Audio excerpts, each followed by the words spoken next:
مسلمانوں کے سیاسی زوال کے آفٹر شاکس 100 سال کے بعد بھی محسوس کیے جا رہے ہیں۔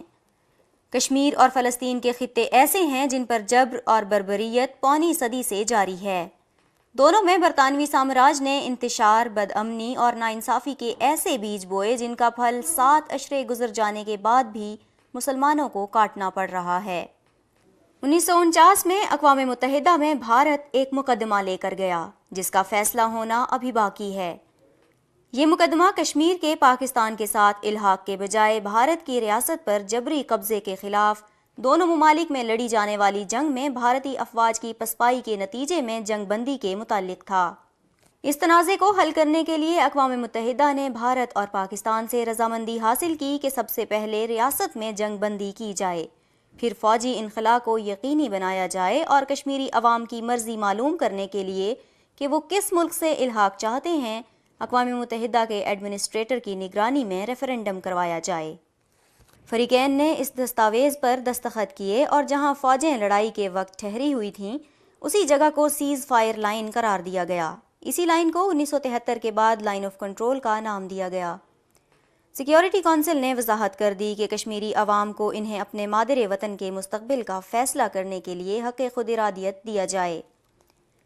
اس قرارداد کو بھارت اور پاکستان دونوں کے درمیان زیر بحث لایا گیا، جسے کمیشن کے ارکان 5 ممالک ارجنٹائن، بیلجیم، کولمبیا، چیکوسلواکیا اور امریکہ سے منظور بھی کرایا گیا۔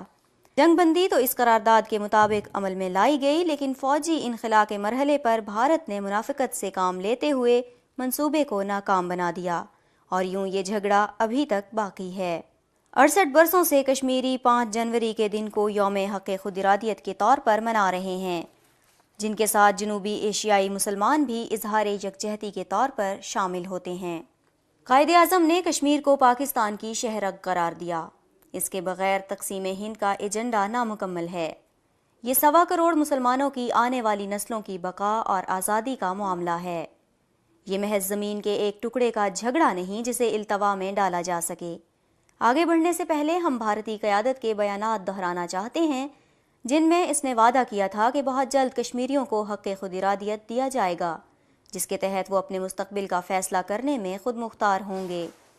جنوری 1949 میں سلامتی کونسل کی 39ویں میٹنگ کے موقع پر بھارتی وفد کے سر بینیگال راما راؤ نے بیان دیا کہ میں اپنی حکومت کی ایما پر یقین دہانی کراتا ہوں کہ میری حکومت نہ صرف کشمیر کے تنازع کو حل کرنے میں کمیشن کے ساتھ بھرپور تعاون کرے گی، بلکہ اقوام متحدہ کی طرف سے دنیا میں کہیں بھی قیام امن کی کوشش کی گئی تو وہ اس ادارے کا ساتھ دے گی، کیونکہ بھارتی حکومت کو یقین ہے کہ یہ وہ واحد عالمی ادارہ ہے جو مستقبل کی نسلوں کے لیے مستقل اور مضبوط بنیادوں پر قیام امن کی واحد امید ہے۔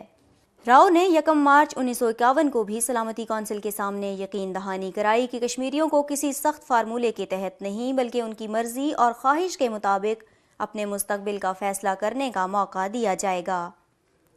اس سے پہلے جب بھارت نے دنیا کو دھوکہ دیتے ہوئے کشمیر میں اپنی فوجیں اتاریں تو بھارتی وزیر اعظم نے 2 نومبر 1947 کو کہا، ہم نے اعلان کر رکھا ہے کہ کشمیر کی قسمت کا فیصلہ آخرکار اس کے لوگوں کو ہی کرنا ہے۔ ہمارا یہ صرف کشمیریوں کے ساتھ ہی نہیں بلکہ پوری دنیا کے ساتھ وعدہ ہے جس سے ہم انحراف کر سکتے ہیں اور نہ ہی کریں گے۔ لیکن بہت جلد ہی دنیا نے دیکھ لیا کہ بھارت تمام وعدے بھول گیا اور اس نے 7 لاکھ فوج اور پیراملٹری فورسز مقبوضہ کشمیر میں تعینات کر دیں اور انسانی حقوق کی خلاف ورزیوں کا آغاز کر دیا۔ اغوا، قتل، عورتوں کی آبرو ریزی، ماورائے قانون گرفتاریوں کے ذریعے کشمیریوں کو ہراساں کرنے کا سلسلہ شروع کر دیا گیا۔ ہندو کی اس مکاری پر دنیا انگشت بدنداں رہ گئی۔ کشمیریوں کی آزادی کے خواب ٹوٹنے لگے۔ بربریت اور صفاقی کا دور شروع ہوا جو تاحال جاری ہے۔ مقبوضہ کشمیر کے مستقبل کا فیصلہ وہاں کے عوام کر سکتے ہیں جن پر ایک ایسے ملک کی حکومت مسلط ہے جس کے تحت وہ کبھی نہیں رہے۔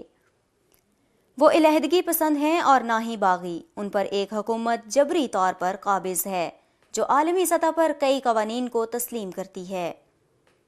عصر حاضر میں واشنگٹن اور نئی دہلی کے درمیان قربت سے کشمیریوں کی مشکلات میں اضافہ ہوا ہے۔ یہ دونوں ممالک کہنے کو تو جمہوری ہیں لیکن جمہور کے حقوق مقبوضہ کشمیر میں پامال ہو رہے ہیں۔